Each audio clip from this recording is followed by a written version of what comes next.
Buenas noches. Vamos a continuar con nuestra cuarta sesión el día de hoy en este diplomado en Derecho Societario.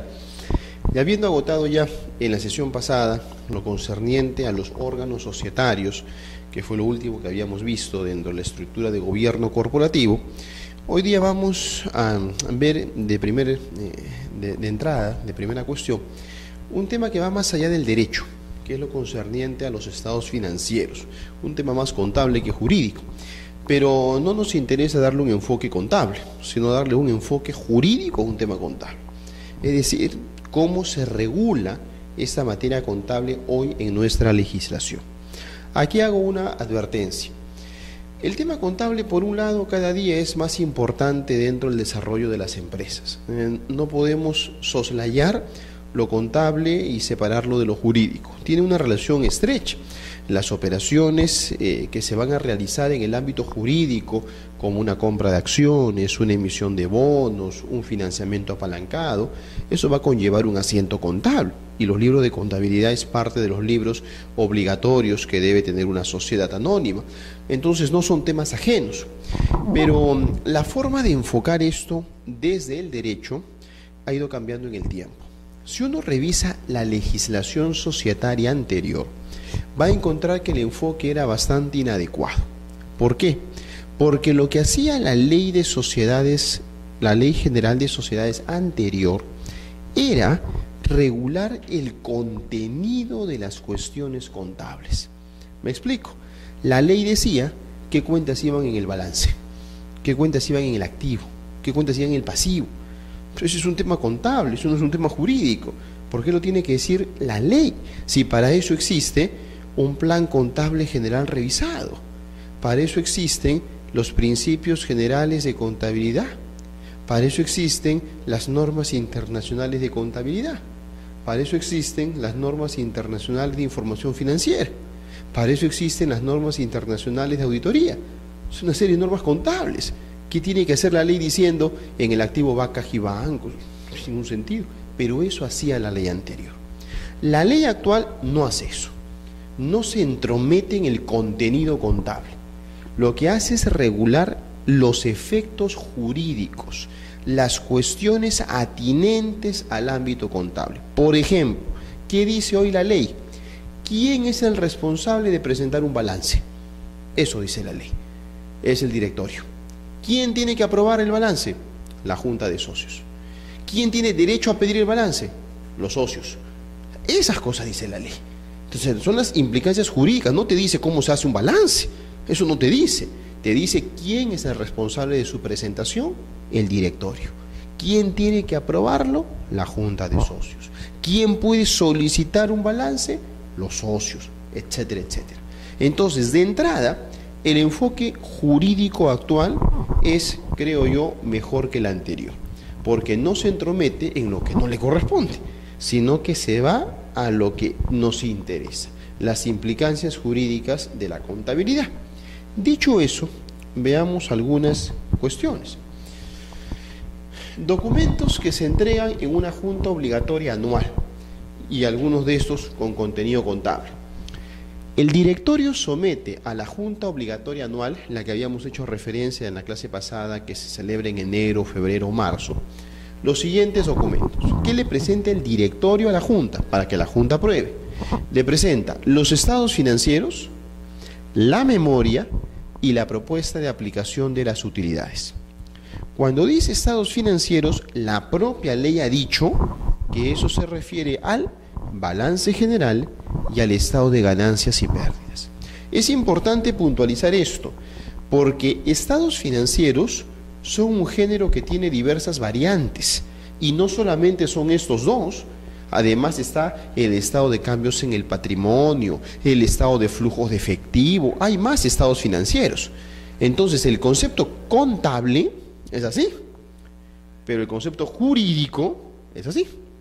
O sea, lo que la ley me ha dicho en concreto es, estados financieros será todo este abanico, sí, pero obligatoriamente tú me tienes que hacer dos de estos estados financieros, dos. Balance general y estado de ganancias y pérdidas, obligatoriamente. Si tú quieres hacer un estado de flujo de efectivo, hazlo. Si quieres hacer un estado de cambios en el patrimonio neto, hazlo. Y de hecho muchas empresas lo hacen, porque quieren dar información a sus inversionistas. Hazlo, yo no te obligo, pero obligatoriamente me presentas 2. Eso es lo que me está diciendo la ley. Luego hay un documento que es la memoria. La memoria es una suerte de exposición sobre la gestión anterior.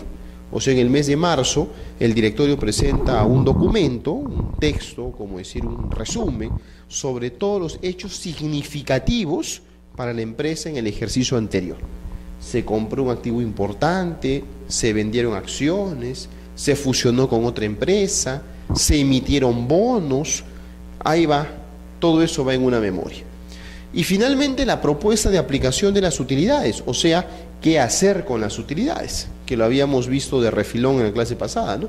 ¿Qué hacer con las utilidades? ¿Quién lo propone? El directorio. Ahora, ¿quién decide? A la Junta, ¿no? La Junta decide. Pero ¿qué se puede hacer con las utilidades? Ya sabemos, repartirlas o reinvertirlas. Ahora, obviamente esto en la medida que haya utilidades distribuibles. Ojo, utilidades distribuibles. No basta simplemente utilidades, sino utilidades distribuibles. ¿Cuál es la justificación para los estados financieros? ¿Por qué la ley pide estos documentos? En pocas palabras, por la protección de los grupos de interés. Alrededor de la empresa hay un gran abanico de grupos de interés. ¿Qué son los grupos de interés? Bueno, personas que están interesadas en la empresa. ¿Y quién está interesado en la marcha de la empresa? Bueno, obviamente los socios. Sí, pues no solamente los socios, ¿no? También están interesados los trabajadores. Y también lo están los acreedores. Y también lo están los consumidores y usuarios. Y también lo está el Estado. Y también la comunidad, etcétera, etcétera. Eso se llama grupos de interés, o como le llaman en países anglosajones, los stakeholders, o grupos de interés. Estos grupos de interés tienen pues un interés. ¿Qué quiere un socio? Un socio quiere ganar dinero. ¿Qué quiere un trabajador? Mantener su trabajo. ¿Qué quiere el Estado? Cobrar impuesto a la renta. Cada uno quiere algo en torno a la empresa. Entonces cada uno mira la empresa desde su perspectiva, ¿no? El socio inversionista puso su dinero en la empresa y ve a la empresa como ¿qué? Como fuente de rentabilidad. El trabajador no mira eso, ¿no? El trabajador ve a la empresa como ¿qué? Como su puesto de trabajo. Y el Estado como ¿qué ve a la empresa? Como la que le genera impuesto a la renta. De cada uno desde su perspectiva. Pero ¿cómo puedo yo saber como socio de que realmente me corresponde dividendos? Bueno, para eso ¿qué tendría que saber? Si hay utilidades distribuibles. ¿Y yo cómo sé eso? Estados financieros. Solo así sabes. Si soy trabajador, ¿cómo pido con el sindicato un aumento? ¿Y tú sabes si la empresa está bien? ¿Cómo sabes eso? Estados financieros. ¿Cómo la SUNAT sabe que tienes que pagar impuesto a la renta tanto? Estados financieros. Entonces, los estados financieros, ¿qué me da? Información, pues. Información para todos. Entonces, esa es la justificación. ¿Por qué estados financieros? Porque es la manera principal, primaria, primigenia, no digo la única, pero de acceder a información oportuna, información veraz, información confiable, información completa. ¿Para quiénes? Para los grupos de interés. Porque si no estamos en la nebulosa, ¿no? Yo mañana como trabajador reclamo que me haga un aumento y la empresa está en pérdida. Estoy pidiendo algo que no corresponde. Bueno, para eso debería tener al frente estados financieros. Ahora no todo el mundo lo hace, ¿no? Hay quienes reclaman y no tienen ni idea del estado financiero, pero deberían justamente tomar esto como punto de partida. La Ley General de Sociedades tiene muchas normas sobre la materia contable. Hay diversos artículos que se refieren a cuestiones contables dispersas en la ley. Si tendríamos que escoger un artículo que nos sirva de punto de partida, yo escogería el artículo 223. Ese como punto de partida. No digo que sea el único que se refiera a cuestiones contables, pero digo que es un buen punto de partida. ¿Qué dice este artículo? Lo que está ahí transcrito. Los estados financieros se preparan y se presentan de acuerdo a los principios de contabilidad generalmente aceptados. Vean cómo, tal como lo había indicado hace un momento, la ley no te dice cómo tienes que preparar el estado financiero, no te dice tal cuenta vaca, no, lo que te dice es, te remito a la norma contable, eso te dice. Entonces, ¿cómo se prepara un estado financiero? Como los principios de contabilidad, eso te dice. ¿Y cuáles son esos? Bueno, eso lo son los contadores, pues. Hay unos principios de contabilidad generalmente aceptados. Y está desarrollado esto en una norma adicional que dice que estos principios de contabilidad generalmente aceptados son las normas internacionales de contabilidad, las universalmente conocidas NIC, normas internacionales de contabilidad. Y ahora último han aparecido las NIF, normas internacionales de información financiera. NIF. Bueno, eso es lo que tiene la ley, lo cual es una regulación mejor que la anterior. Una figura interesante, una figura jurídica que se ha incorporado en la ley como novedad, es lo que se conoce como dividendo obligatorio. Esta es una fórmula en protección de los socios minoritarios. ¿Por qué? Porque veámoslo del siguiente modo. Una sociedad tiene, por un lado, la mayoría de las veces, ¿no?, a socios mayoritarios y por otro a socios minoritarios. Hace un momento decíamos, oye, cada grupo de interés tiene su expectativa, ¿no? Sí, ¿y los socios qué quieren? Ganar dinero. Ok, eso era genérico. Pero si nos ponemos a pensar, oiga, los socios, no lo veamos así. Veamos socios mayoritarios por un lado y minoritarios por el otro, ya la cosa cambia. No es tan simple. ¿Quieren ganar dinero? Sí, pues todos quieren ganar dinero, obviamente. Pero el minoritario solo quiere ganar dinero, no quiere otra cosa, porque no puede acceder a otra cosa.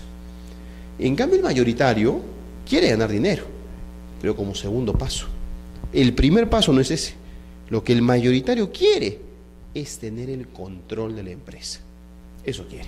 Yo quiero que en el directorio el que manda soy yo. Yo quiero que la gerencia general esté en mis manos. Y consecuencia de eso se toman decisiones y se gana dinero. Entonces, el minoritario lo ve en una forma inmediata, el mayoritario en una forma mediata. Adicionalmente, ¿por qué? El minoritario quiere ganar dinero ya, porque es un ave de paso. Yo hoy día veo de que Yanacocha está subiendo el valor de sus acciones, voy y compro acciones. 8.000 soles en Yanacocha invierto. Y acá en enero veo que comienza a caer, vendo mis acciones, saco mi dinero y voy a Alicorp. ¿Qué tiempo dura en Yanacocha? 2 meses, mes y medio. Pero cuando yo soy un socio mayoritario, también lo puedo hacer, pero eso no es lo común, pues. O sea, no es que porque un poquito cae Graña y Montero, la familia Graña se va. O sea, no es así, pues. O sea, la familia Graña de 80 años ahí, no se va a ir. O sea, sube, baja, igual sigue. Porque es mayoritario, pues. Porque su provisión de ellos no es a un mes, es a 5, 10, 15, 20, 40, 50 años. Su provisión es así, pues es distinto, es distinto. Uno es un ave de paso y el otro no. ¿A qué viene todo esto? Que cada uno tiene expectativas distintas. ¿Qué es lo que quiere así? Hace un momento decíamos, retrocedo, hace un momento decíamos, oye, cuando hay utilidades distribuibles, ¿qué se puede hacer? ¿Repartir o reinvertir? ¿Qué va a querer un minoritario? Siempre repartir. Eso quiere un minoritario, repartir. ¿Por qué? Porque yo quiero ya, el dinero. El mayoritario usualmente piensa en reinvertir.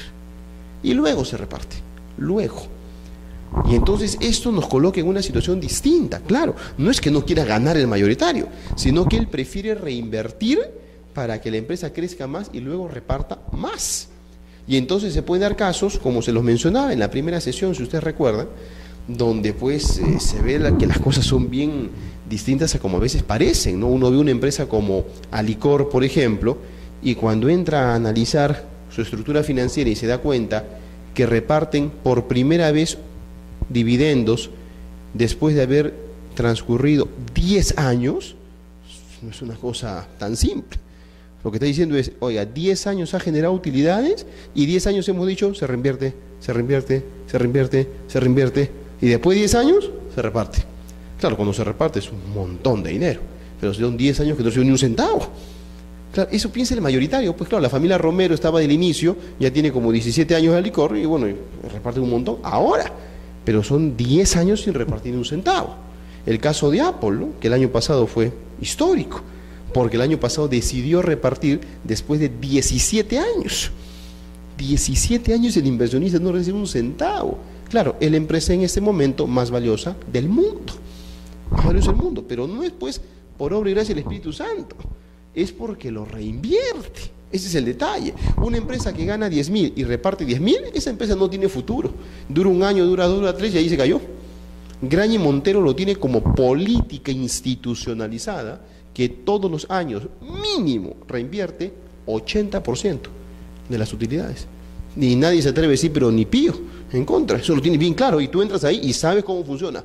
Hemos ganado 10 millones, ya 8 millones se reinvierte. Renovamos maquinaria, locales, infraestructura, 2 millones se reparte. Todo el mundo dice, clarito lo tiene. Entonces, ¿y esto a dónde nos lleva finalmente? ¿Quién decide si se reparte o se reinvierte? Los mayoritarios. Mayoría manda, ¿no? ¿Eso a qué nos llevaría entonces? Que podría darse el caso que somos una junta donde hay mayoritarios, minoritarios, y los mayoritarios deciden reinvertir. Siguiente año, reinvertir. Siguiente año, reinvertir. Y yo como minoritario estoy mirando, pues no veo nada. Oiga, y para mí nunca entra dinero. Entonces, si eso pasaría, ¿yo qué digo como minoritario? ¿Sabes qué? Me voy. Y a ustedes tampoco le conviene. Porque yo seré pequeñito, pero entre varios minoritarios somos importantes. Entonces, es dinero que se está yendo. Para salvar eso, la ley tiene esta figura, el dividendo obligatorio. ¿Y qué me dice? Es una figura intermedia, una figura ecléctica, y lo que me dice es, si los socios que representan cuando menos el 20% de las acciones suscritas con derecho a voto, o sea, entiéndase, los minoritarios, lo solicitan, tendrá que repartirse cuando menos el 50% de las utilidades. O sea, en palabras sencillas lo que me dice es, si los minoritarios lo piden, la mitad obligatoriamente se repartirá. Y la otra mitad se puede reinvertir. Es una salida intermedia, porque no me está diciendo, oiga, todo se reparte, no me está diciendo todo se reinvierte, me está diciendo la mitad, y si lo piden, y si no lo piden, ¿podría reinvertirse 100%? Claro, podría ser. No me está diciendo que no. Es una salida intermedia, es el dividendo obligatorio. Es una excepción al voto. Porque aquí en buena cuenta lo que me está diciendo es, el 20% va a mandar sobre el 80%. Eso es. Eso me está diciendo. Porque con su 20% jamás podría mandar, pues, porque es pequeño. Pero acá me dice, no, el 20% puede decidir que se reparta la mitad. Es una excepción a la regla de las mayorías. Este es un gobierno de minorías. Un gobierno de minorías, ¿no? Donde la ley me está dando esa situación excepcional. Lo sumamos al caso que vimos en la clase anterior, ¿no? Del voto plural, donde un voto te daba más de una acción te daba más de un voto, ¿no? Para el directorio facultativo. Es una excepción a cómo funcionaba el voto. Y acá tenemos una excepción más, no al voto, sino a las mayorías, ¿no? Gobierno de minorías. Una figura útil, interesante, para tener tranquilo al minoritario, que sepa de que no está pintado, sino de que puede recibir una parte de las utilidades. Sí, dime. O se reinvierte, o se reparte, o por ejemplo existe un intermedio que podría ser, no vamos a decir nada, lo veremos el próximo año, vamos a guardar como un pocito y el próximo año veremos si se reinvierte o se reparte. Es posible, no son solamente las dos alternativas, son las dos antónimas, ¿no? Pero hay más, ciertamente, ¿no? Por ejemplo, podríamos, primero digo una previa, podríamos decidir ya, pero no vamos a decidir que se reparta, tampoco vamos a decidir que se reinvierta, o sea que vaya al capital y que aumente el capital. No, vamos a decidir que se vaya a una cuenta de beneficios y reservas libres, que la ley lo admite. O sea, tengo un pozo, ahí tengo guardado. ¿Para qué? Para emergencias. Con ese pozo de beneficios y reservas libres, ¿tú estás aumentando capital? No, el capital no se toca. El capital no se aumenta. ¿Estás repartiendo? Tampoco. O sea, en buena cuenta podríamos resumirlo así. Decides dos cosas, una de dos cosas. O el dinero sale o el dinero se queda. Ahora, cuando se queda, ¿dónde se queda? Depende, ¿no? ¿Se queda en el capital o se queda en otra cuenta?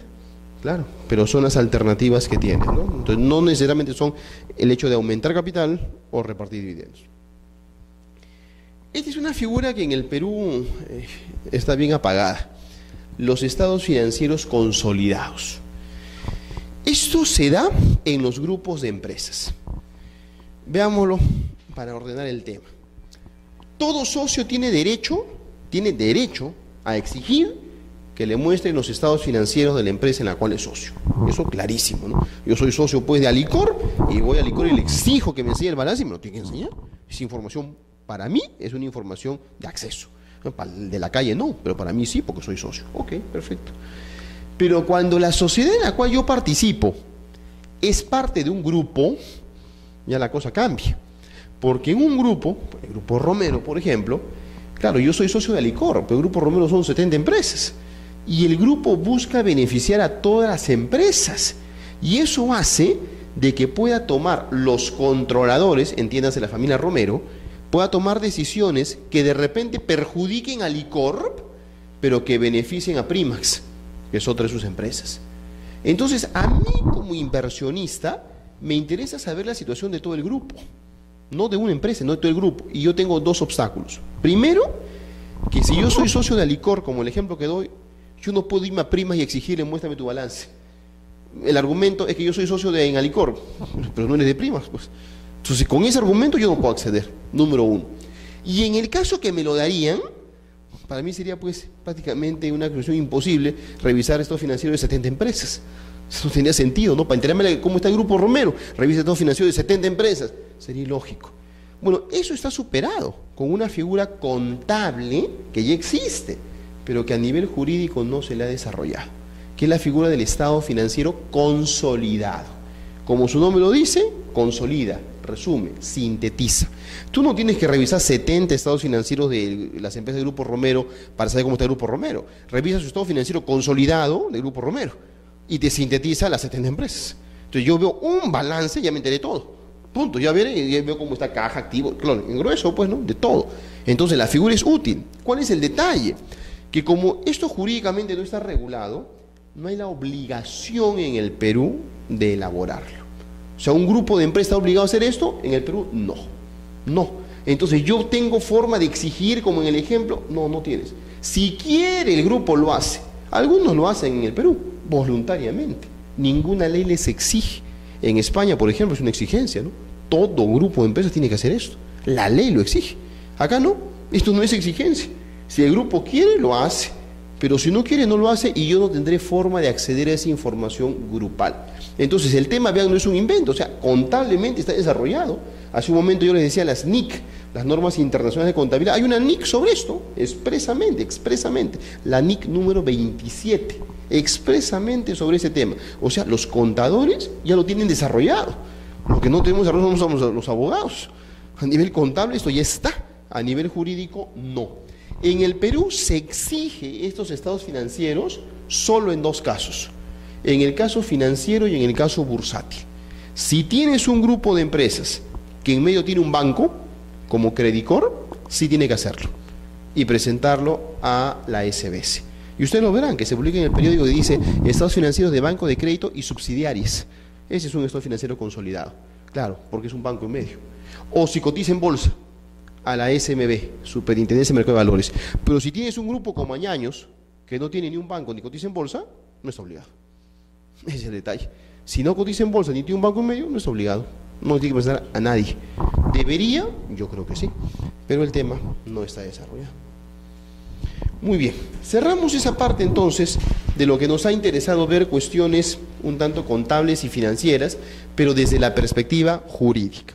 Cerramos eso y ahora vamos a un tema que tiene sí varias aristas y vamos a enfocarlo de distintos puntos de vista, que es la modificación del estatuto social. A esas alturas sabemos perfectamente qué es el estatuto social. Es una norma que regula el funcionamiento interno de la sociedad. Es la ley interna que regula el funcionamiento de la sociedad. Eso es el estatuto social. Tiene un conjunto de disposiciones, de cláusulas estatutarias que regula el funcionamiento de la sociedad en todo aquello que la ley permita. Claro, la ley tiene normas imperativas de orden público que no se pueden contrariar. Por ejemplo, de que yo en un estatuto coloque en esa sociedad cada acción da derecho a 4 votos. Eso no se puede. Eso no se puede. ¿Por qué? Porque es una norma de orden público el que cada acción da derecho a un voto. Punto. Ese tema es innegociable. Pero decir que el directorio va a tener 9 miembros, pues poner 9 miembros. La ley te dice mínimo 3, ¿no? Máximo no te dice. No, quiero poner 25, pon 25 en tu estatuto, no hay ningún problema. Entonces en el estatuto coloco lo que puedo colocar, ¿no? O sea, los que son referidos a normas dispositivas, no a normas imperativas. Este estatuto, en principio, parte de una idea que es el carácter inmodificable. Pero el carácter inmodificable no significa que no se pueda modificar. No, sino que no se puede modificar de cualquier manera. hay un procedimiento.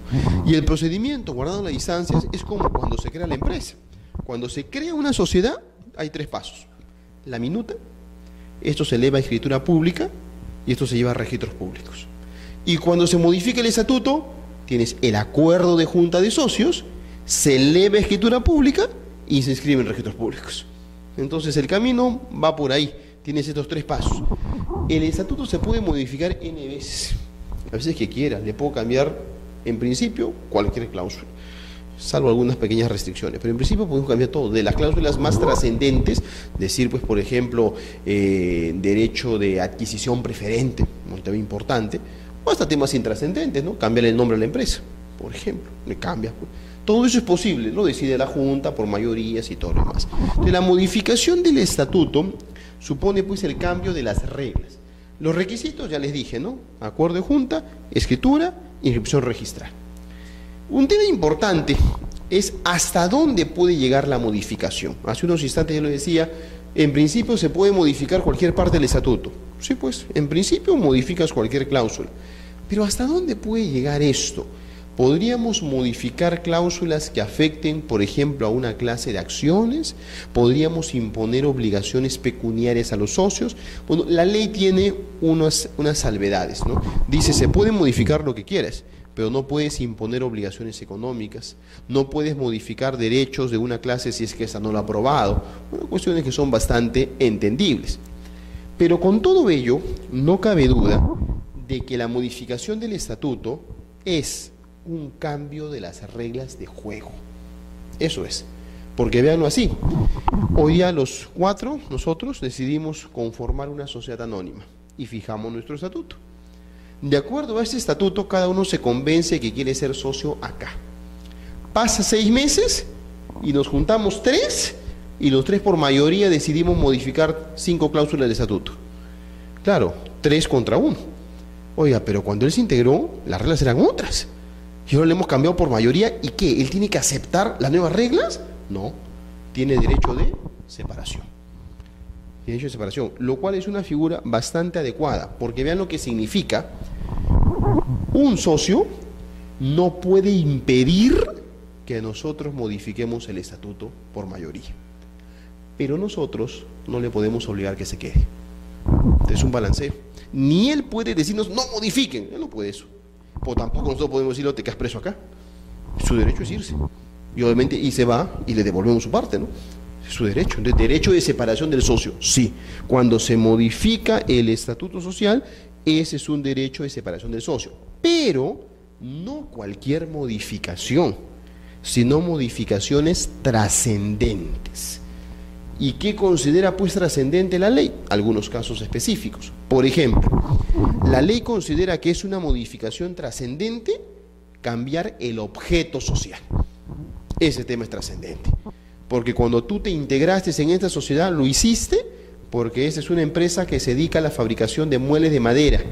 Y tú has trabajado 30 años en el negocio de muebles de madera y lo conoces al revés, al derecho.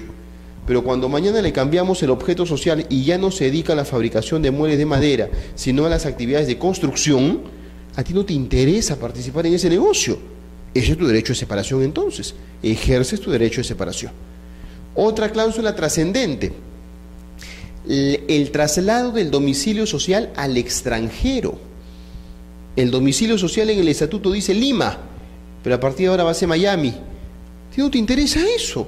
No quieres, porque lo ves poco práctico, porque ves que no vas a tener acceso a la sociedad, porque para la Junta tendrías que viajar a Miami, y no quieres eso. Esto es tu derecho. Otro caso, una fusión. La fusión, uno diría, oiga, pero la fusión siempre conviene. Eso depende con qué ojo lo ves, ¿no? Porque yo tengo una empresa A y tengo una empresa B. Si la empresa A se fusiona con B y la absorbe, síganme la idea, A absorbe a B. La mayoría de las veces uno ve la historia incompleta y ve que A absorbe a B. ¿Y qué absorbe? Lo bueno, sí pues, pero también lo malo. Se absorbe todo. No solamente hay que ver la mitad de la historia, ¿no? Yo soy A y tú eres B, yo absorbo tu empresa. Todo. ¿Eso qué significa en términos simples? Que si tú tenías pues un inmueble que vale 5 millones, el inmueble es mío. Es algo bueno. Pues si tú tenías una deuda de 2 millones, ahora la pago yo. Claro, activos y pasivos. Entonces, ¿por qué lo menciono esto? Porque finalmente, si la operación conviene o no conviene, eso depende de los ojos con que lo mires. Depende de los ojos con que lo mires. Lo va a decidir la mayoría. Sí, pues, la mayoría decide absorber a la empresa X. La pregunta es, ¿y todos estamos de acuerdo? No, algunos dicen que no. ¿Por qué? Porque el tema es relativo, si conviene o no conviene. Les menciono un caso, ¿no?, de hace algún tiempo, cuando se dio la operación, por ejemplo, hace años, hace como 8 años, ¿no?, entre Alicorp y Helados Lamborghini. Alicorp absorbió a Helados Lamborghini.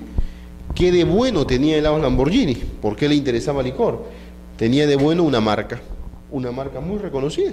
Helados Lamborghini, una marca reconocida en el mercado. ¿Qué de malo tenía? Deudas. Había estado mal manejada la empresa. Era una empresa que tenía un buen nombre, pero que tenía deudas, positivo y negativo. La pregunta es, ¿le conviene o no le conviene a Alicorp absorber a Lamborghini? Eso depende, pues, eso lo decía la mayoría. La mayoría dijo, y así fue, oiga, con tal de tener esta marca, vale asumir las deudas. Algunos minoritarios decían, oiga, es una locura, ¿no? ¿Para qué asume deudas ajenas? Lancemos nuestra marca, somos Alicorp. Finalmente la mayoría decidió absorber. Claro, entonces ahí viene el derecho de separación del minoritario. ¿Tú no estás de acuerdo? Te vas, pues. Y al final el tiempo dio la razón, ¿no?, a los minoritarios, porque la operación no resultó, pues.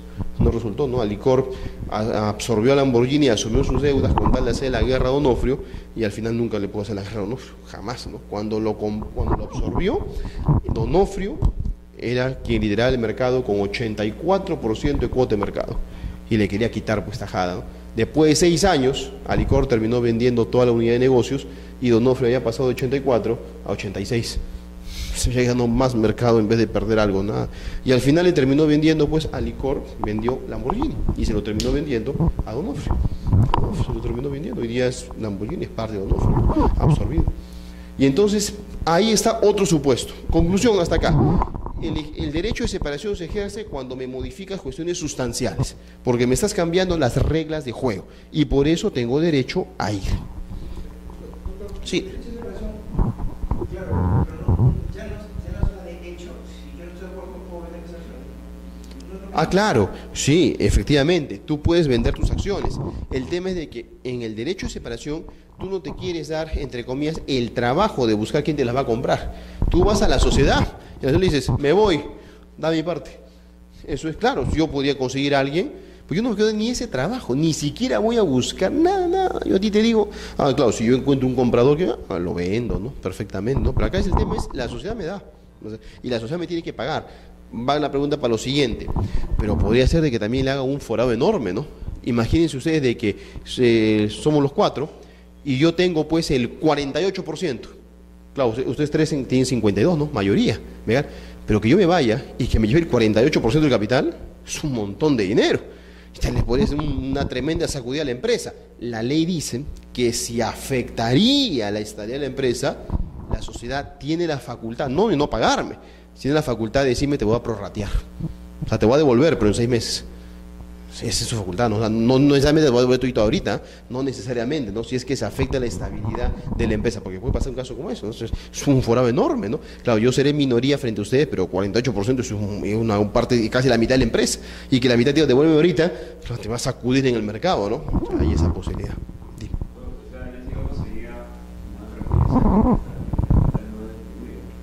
Claro, la idea es que la sociedad recibe esto, y la sociedad, ¿qué puede hacer con esas acciones? Tiene varios caminos, ¿no?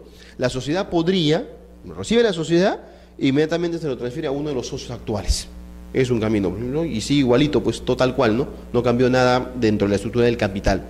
Lo transfiere a un tercero, podría también, es otra opción.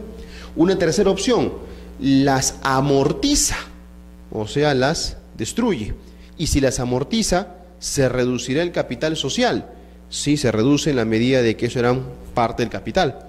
Podría guardarlas en cartera, o sea, congeladas en el tiempo, hasta que consiga un inversionista. O sea, podría hacer varias cosas en la sociedad, depende de con qué lo tome, ¿no? Si al final le termina devolviendo su aporte, y ojo con esto, si le termina devolviendo su aporte con el capital, obviamente el capital se reduce, pero no necesariamente, contra lo que muchísimos creen, el hecho que se vaya un socio significa que el capital se reduce. Porque el socio se puede ir y yo te devuelvo tu parte, pero tu parte no la saco del capital. La saco de esa famosa cuenta que dije, beneficios y reservas libres, que para eso te sirve. Entonces hay unos que tienen la idea equivocada. Derecho de separación, reducción de capital. ¿Por qué? Porque va a pedir su parte y le van a devolver su aporte y sale el capital. ¿Y quién dice que tiene que salir el capital? No necesariamente. Si sale el capital, obviamente hará reducción de capital. Pero si sale de beneficios y reservas libres, yo no toco el capital. Y justamente esa es la razón por la que yo podría tener esta cuenta que es voluntaria. Porque yo no quiero que mi capital se afecte. Porque de repente estoy participando en una licitación y no quiero que mi capital sea menos. Porque de repente le estoy tocando la puerta a un banco y no quiero que mi capital se vea mermado. No quiero, pues. Entonces, para eso tengo una cuenta aparte que me sirve de fondo de contingencia, ¿no? No tengo ahí. Entonces, no necesariamente esto supone en cadena, aun cuando en la mayoría de las veces sí sucede así, pero no necesariamente. Todo derecho de separación de un socio conlleva una reducción del capital social, no necesariamente. Ya vimos esto de quién decide, lo decide la Junta de Socios. Ahí están los límites, hasta dónde se puede modificar, y las formalidades también hemos visto. Veamos ahora las dos grandes variantes que hay en nuestra Ley General de Sociedades respecto a la modificación del Estatuto Social. Veamos. La ley, sin lugar a dudas, no cabe duda al respecto, tiene como su centro medular del Estatuto a la cláusula del capital social. De eso no cabe duda. O sea, de las 50.000 cláusulas que puede haber en un estatuto, para la ley, la medular es el capital social. Esa es la medular. ¿Y dónde lo apreciamos eso? En la atención que le presta la ley. La ley le da una atención, pero primordial a lo mira con atención. Véanlo así. En la ley está regulado el tema de la modificación del estatuto. ¿Qué se puede modificar? Hemos dicho, bueno, en principio cualquier cláusula, ¿no? En principio cualquiera. Y una de estas es el capital. Sí, claro. ¿Y el capital cómo se puede cambiar? Bueno, vía aumento o vía reducción. La ley regula la modificación y luego regula el aumento de capital y luego la reducción de capital.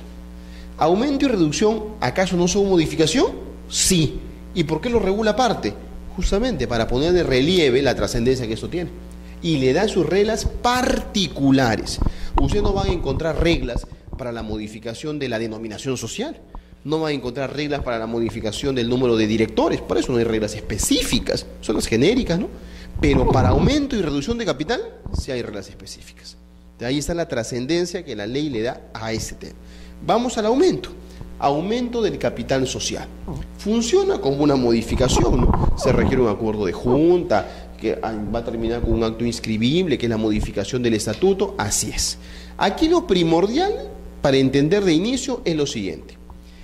El aumento de capital social es una facultad indelegable de la Junta de Socios. O sea, quien lo decide única, exclusiva y excluyentemente es la Junta de Socios.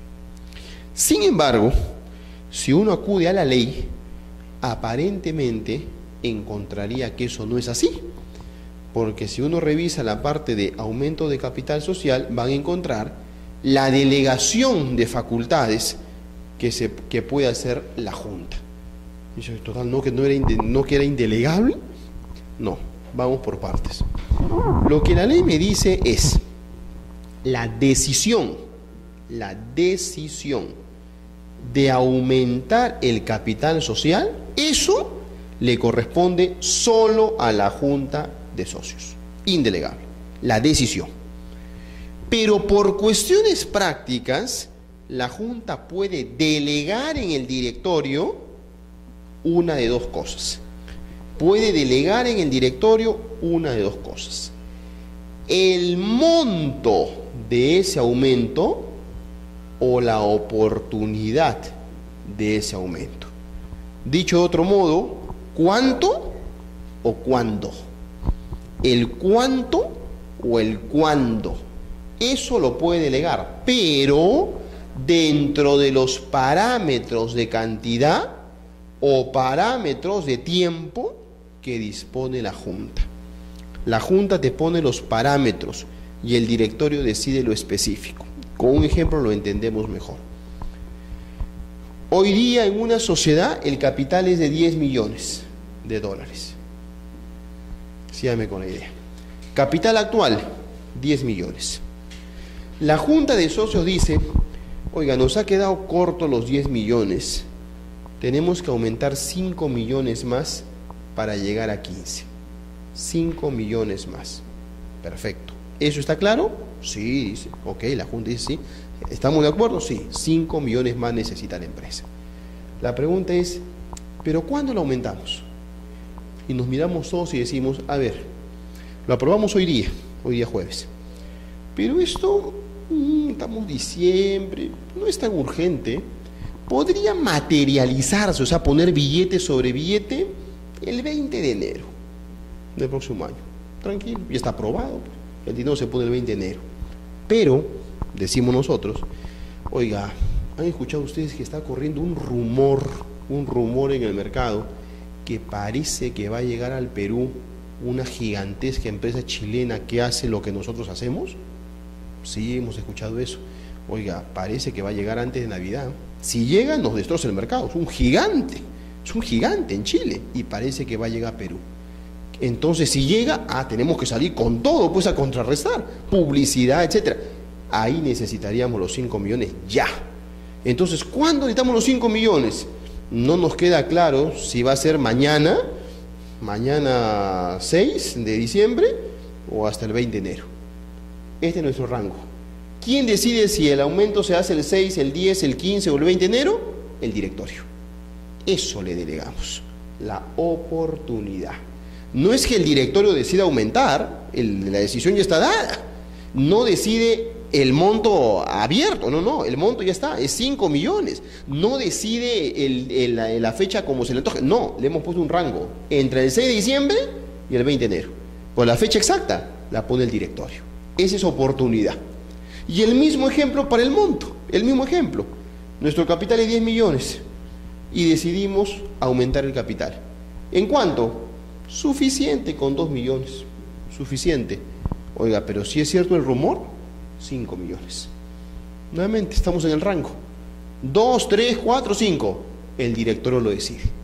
Entonces, lo que se le delega es la fijación del monto o la fijación de la oportunidad dentro de los parámetros que la Junta aprobó. Queda claro entonces que esta delegación no afecta el carácter indelegable del aumento de capital. Entonces, no es que la Junta puede decir, le delego al directorio que decida que aumente capital. No, eso no es así. La Junta solo puede ser la que apruebe el aumento de capital. A eso nos referimos con esta figura entonces de la delegación de facultades. Y por ejemplo, en esos meses siempre se van los directores de vacaciones. El hecho de que yo haya delegado, o sea, que la Junta haya delegado, significa que ya no puede tomar la decisión. O también incluso, no, la Junta podría perfectamente revocar su acuerdo. Claro, tiene poder para que se vuelva a reunir, revoque el acuerdo, lo deja sin efecto y decide otra cosa. O decide, ellos mismos deciden. Finalmente, claro, no hay ningún problema, ¿no? Porque si ellos lo dan, ellos igual lo quitan, ¿no? La decisión es de la Junta. Lo más importante en el tema del aumento de capital son las modalidades. O sea, cómo aumentar capital. ¿Cómo aumentar capital? Bueno, la ley tiene diversas modalidades. Yo la sintetizo en 2 para que la vean ustedes mucho más, en una forma mucho más nítida. Lo podemos poner en 2 paquetes. 2 paquetes para entender aumento de capital. Lo que se llama, por un lado, nuevos aportes y por otro lado, capitalizaciones. 2 posibilidades. ¿Cómo se aumenta capital? ¿Con nuevos aportes o con capitalizaciones? Para entenderlo de un modo bien simple, ¿a qué se le llama uno y otro? Porque técnicamente todo es un nuevo aporte, porque ya había un aporte y se va a aumentar, o sea, técnicamente es un nuevo aporte, pero ¿por qué la ley llama a una cosa nuevo aporte, otra capitalización? La ley dice nuevo aporte cuando lo que yo hago es poner sobre la mesa dinero nuevo, que no ha circulado. O sea, cada uno había puesto $10,000 al inicio, ha pasado 2 años, meto la mano en el bolsillo, pongo 5.000 más. Ese es nuevo aporte. ¿Esos 5.000 estaban en la empresa? No, pues no estaban, es nuevo. Para la empresa es nuevo, está en mi bolsillo. Ese es un nuevo aporte. En cambio, la capitalización es un dinero que estaba dando vuelta acá. Es un dinero que no es nuevo, es un dinero que ya estaba dando vuelta acá. Más fácil es entender el nuevo aporte, ¿no? Pongo dinero en el bolsillo. Vamos a explicar la capitalización, que es una figura interesante y bastante utilizada en el mercado. Hace algunos años incluso era bastante más utilizada. ¿Qué es esto de capitalización? Es una figura muy interesante de un punto de vista económico. La gracia que tiene esto es económica, más que una gracia jurídica. Hay que entender cuál es el incentivo para esto. Es la siguiente. Somos socios hoy día, tenemos nuestra sociedad, y por alguna razón X le estamos debiendo al señor Z, que está al frente.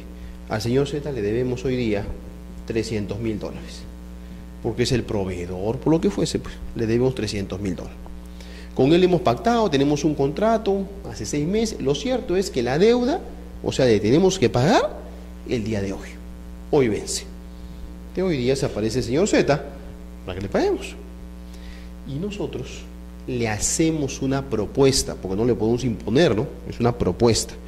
Y le decimos al señor Z, que es nuestro acreedor, él es acreedor y la sociedad es deudora, al señor Z le decimos: ¿qué opinas si en vez de pagarte $300.000 en billetes, a ti te entregamos acciones de la empresa? No recibes billete, recibes acciones por el valor de $300.000.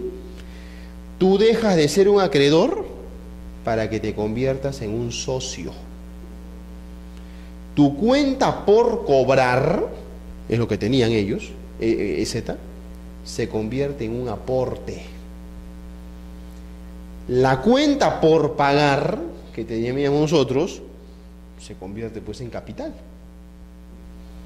Y por lo tanto, el capital de la empresa aumenta. ¿Qué gana uno y qué gana el otro? Ese acreedor lo que va a ganar, si es que acepta, es que sin pensarlo mucho puede terminar siendo socio de una empresa importante. Imagínate que era el que le vendía insumos a Alicorp, y ahora ¿cómo que termina? Como socio en Alicorp. ¿Le puede interesar? Una empresa con proyección, perfecto, que me paguen acciones, puede ser que le interese. ¿Qué ganamos nosotros como empresa? Que no sacrificamos liquidez. No le estoy poniendo billete, le estoy poniendo acciones. Eso. Y si nosotros ahorita no teníamos liquidez, nos estamos librando pues que nos demande. ¿Por qué? Porque me lo estoy sacando de encima. Ya no es acreedor, es socio.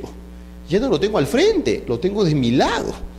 Eso estoy ganando. Ahora, veamos la figura completa. Si eso se gana, entre comillas, ¿qué se pierde? El acreedor, que ya no es acreedor y es socio, como acreedor tenía derecho a cobrar $300.000. Y si no le pagaban, hacía su juicio y todo lo demás. Como socio, asume el riesgo. ¿Sus acciones cuánto valen? Ahorita $300.000. Y mañana, de repente 1 millón. O de repente 10.000. Me asumió el riesgo. Ya no se queja. No, pues me dije que va 300.000. Un momentito. ¿Cuánto valen tus acciones? Asumió el riesgo. Esa es la parte que tiene que considerar él. Y nosotros, como sociedad, bueno, antes éramos los 4. 25% por cabeza. Ahora somos 5. Ya no es 25%. Poquito menos. Nos hemos diluido. Y depende cuánto es la proporción de lo que le debíamos en relación al capital, este acreedor va a entrar y podría terminar siendo un socio más importante que nosotros. De repente al final nosotros bajamos a un 15 y este aparece pues como un 25 y podría terminar diluyéndonos y teniendo el control, lo cual para él sería atractivo porque termina con el control de una empresa y para nosotros no sería tan atractivo. Hay que verlo de todos lados. Esa es la capitalización. Hay muchos socios hoy día controladores que son ex acreedores y que han entrado así. Un caso conocidísimo de una empresa que se salvó a punto de quebrar y que se salvó con esta figura es el caso de América Televisión. América Televisión hoy día se presenta como una empresa Grupo El Comercio, porque el comercio es su socio controlador. ¿Y quién era el comercio? Su principal acreedor. Eso era, su principal acreedor. Se capitalizó y ¿quién terminó como el socio número 1? El comercio. ¿Quién era su siguiente acreedor? La República. Hoy día, ¿quién es la República? El socio número 2. América Televisión. Son ex acreedores, hoy día controladores.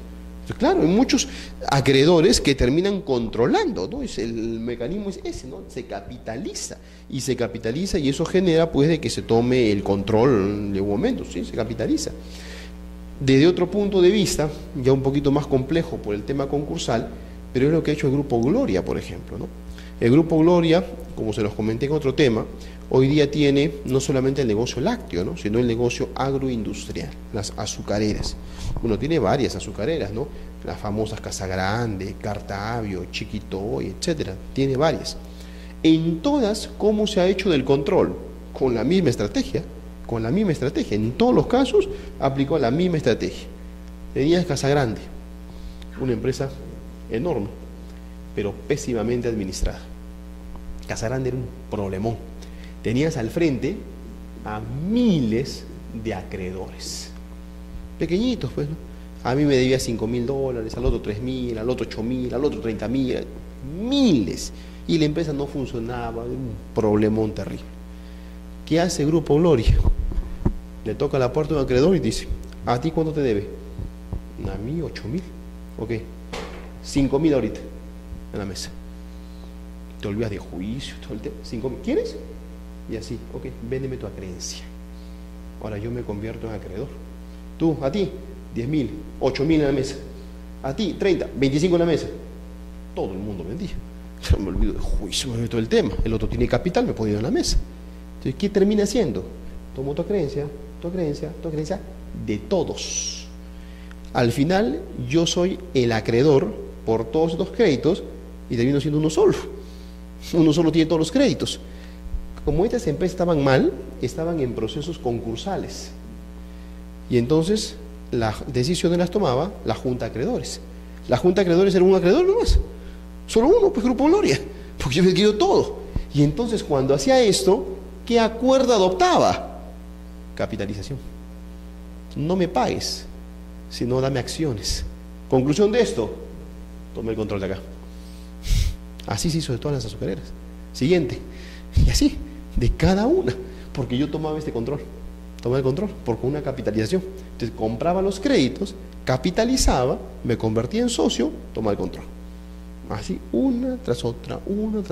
La estrategia ha sido esta. Capitalización mezclada en un tema concursal, ¿no? Con mayor trascendencia y un poco más de complejidad.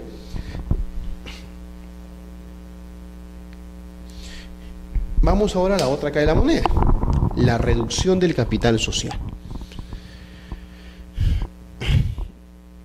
Sí, perdón.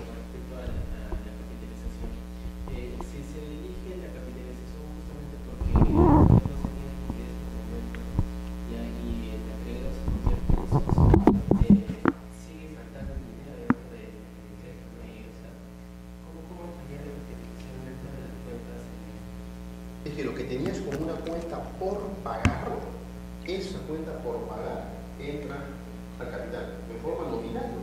O sea, en realidad no es en forma real. Claro, no es en forma real, es en forma nominal. Se supone que tenía que salir de la empresa 10.000, cuando ya no sale, entra acá.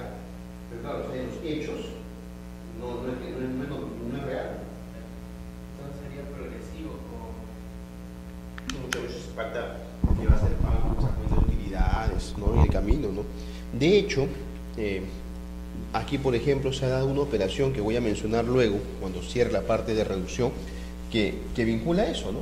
Cuando a veces las operaciones terminan siendo más nominales que reales. Menciono un tema antes de pasar a reducción, que no lo había dicho, que es lo concerniente a derecho de suscripción preferente dentro de aumento de capital. Ese derecho es un derecho importantísimo y funciona cuando casi siempre que se hace aumento de capital.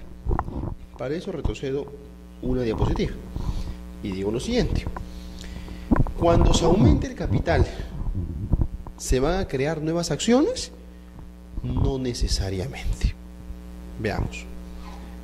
Capital de la empresa ahorita, $10.000. $10.000 su capital, representado en 10.000 acciones de $1 cada uno, valor nominal. Se va a aumentar en $5.000, o sea, va a ser de 15.000. La pregunta es, ¿se van a crear nuevas acciones? Puede ser. Escenario 1, creamos 5.000 acciones más de $1 cada uno, por lo tanto ahora hay 15.000 acciones de $1 cada uno. Escenario 1, sí se crearon nuevas acciones. Escenario número 2, seguimos con las 10.000, no se crea ninguna acción más, aumenta el valor nominal, 1.5. Son dos escenarios que la mayoría de las veces el capital aumente por efecto de que el número de acciones aumente por efecto del aumento de capital. Sí, ciertamente, la mayoría de las veces se da así, pero no necesariamente. No necesariamente. La mayoría de las veces sí, escenario 1, pero se puede dar el escenario 2, donde aumenta el valor nominal. ¿Por qué digo esto? Porque cuando se crean nuevas acciones, que es este ejemplo, todos los socios tienen un derecho de suscripción preferente. Pero cuando se crean, ¿acá habrá ese derecho? No, porque no se creó nada. Acá no hay ese derecho. El derecho se da cuando se crean. El artículo 207 de la Ley General de Sociedades regula ese derecho de suscripción preferente. ¿Qué significa el derecho de suscripción preferente? El derecho que tienen los socios de suscribir acciones con preferencia a otros. ¿Eso qué significa? Acá tenemos un capital de $10.000, son 10.000 acciones de $1. Y imaginemos que somos 4 socios. Cada uno tiene, para hacer la historia simple, 2.500 acciones. O sea, cada uno tiene el 25%. Se van a crear 5.000 acciones. De esas 5.000 acciones, cada socio de los 4 tiene derecho a suscribir el 25%. Cada uno, la cuarta parte de eso, o sea, 1.225. Cada uno, ¿para qué? Para que mantenga su porcentaje. Pero es tu derecho, porque no solamente es suscribir, no tienes que pagar. Si tú no lo haces, nadie te obliga, pero si no lo haces, tú ya sabes algo, que te vas a diluir. Porque si antes del aumento tú tenías 25% y tú no suscribes, después del aumento 25 no vas a tener. Tendrás 20, 18, 15, pero 25 no vas a tener. Entonces ya sabes eso. Ese es el derecho de suscripción preferente. Pero ¿cuándo se da el derecho de suscripción preferente? Cuando se han creado acciones. Porque el propio nombre lo dice, suscripción preferente. ¿Tu derecho es a qué? A suscribir. Y para suscribir, recuerden lo que vimos en una clase anterior, ¿no? Las acciones pasan por 4 momentos. La creación, la suscripción, el pago y la emisión. ¿Tú qué cosa suscribes? Acciones creadas.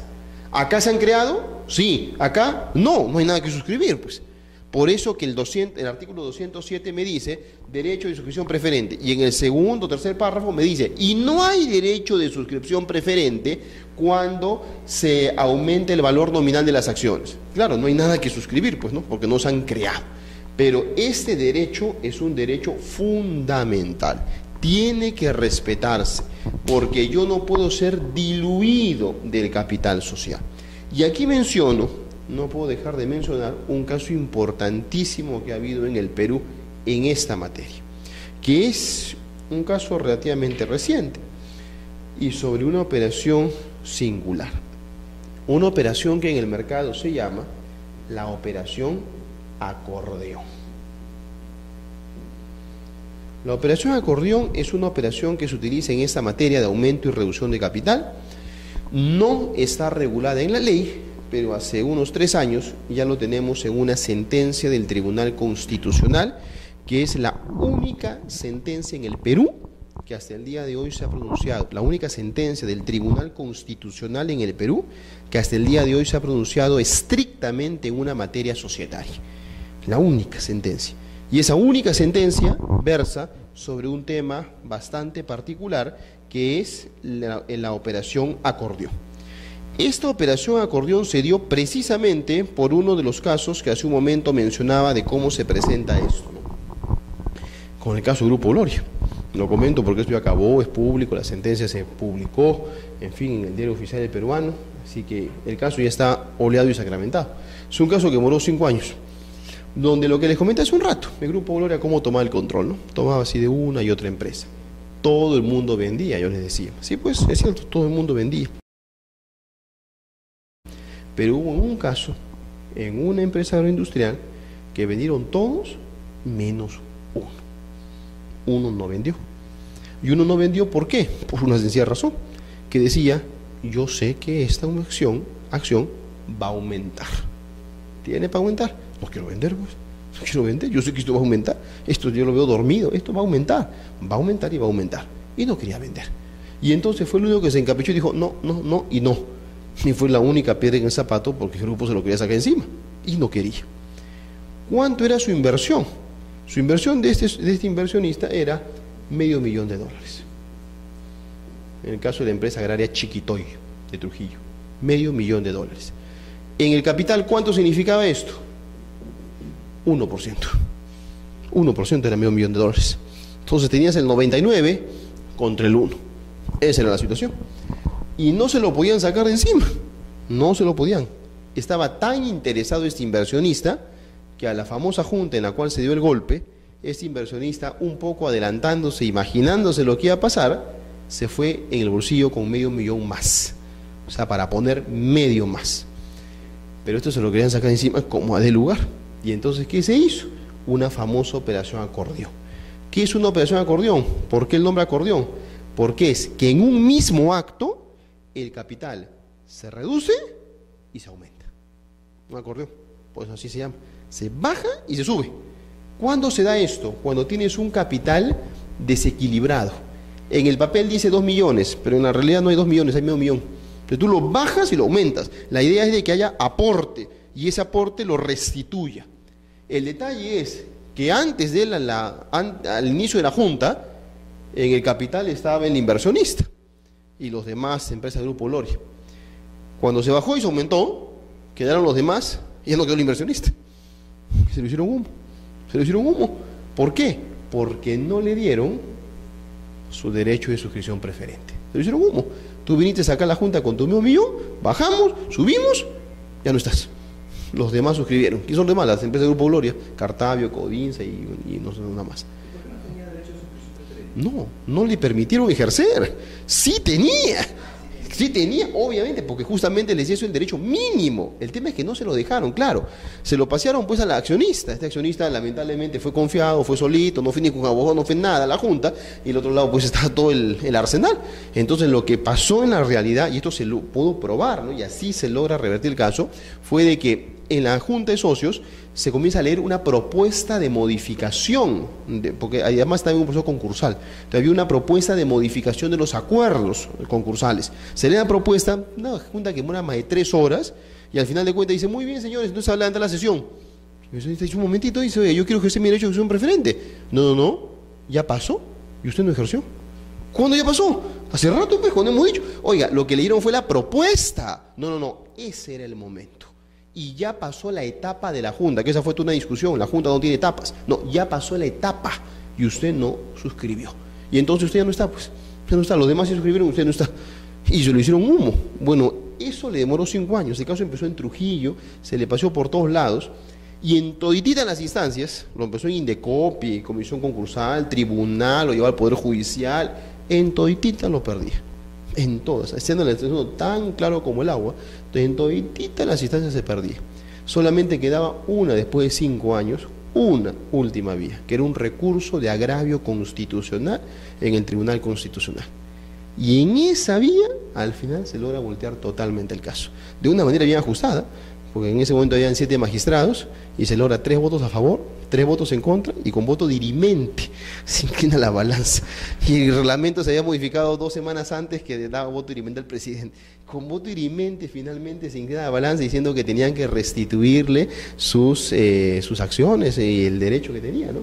Y en el camino, finalmente la motivación de este inversionista no había sido equivocada, ¿no? Porque él no quería vender porque iban a subir, y en el camino cuando le dijeron incluso que tenían que darle valor actualizado, las acciones habían subido por 5.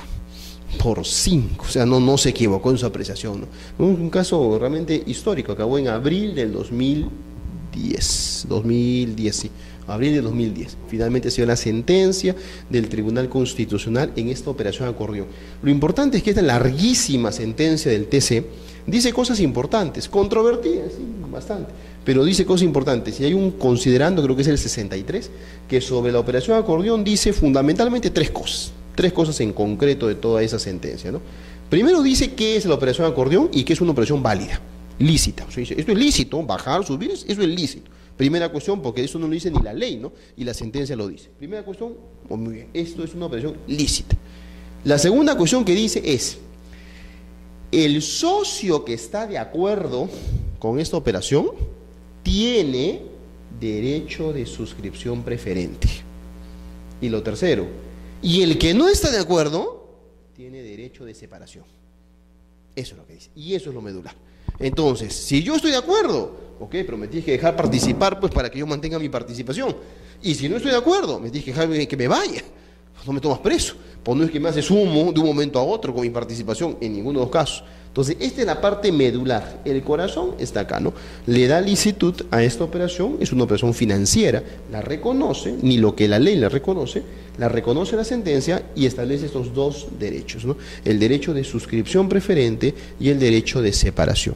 Ha sido una decisión bien controvertida, ha generado muchas posiciones al respecto, pero es un caso muy interesante de cómo se mezcla aumento, reducción, operación acordeón, derecho de suscripción preferente, además de que el tema empezó como un proceso concursal, un caso muy interesante y en realidad el único caso que el Tribunal Constitucional se ha pronunciado a profundidad sobre un tema societario hasta el día de hoy. Es la única sentencia, ¿no?, sobre esta operación. Es una operación que ya la tenemos en el Perú desarrollada a nivel jurisprudencial, en una sentencia del TC, no a nivel legislativo, no está desarrollado ahí, ¿no? Y finalmente se logró revertir, como le digo, en el último camino, ¿no? En todo lo anterior el proceso no había sido satisfactorio, a pesar que, creo yo, era bastante claro la afectación que hubo de este derecho, ¿no?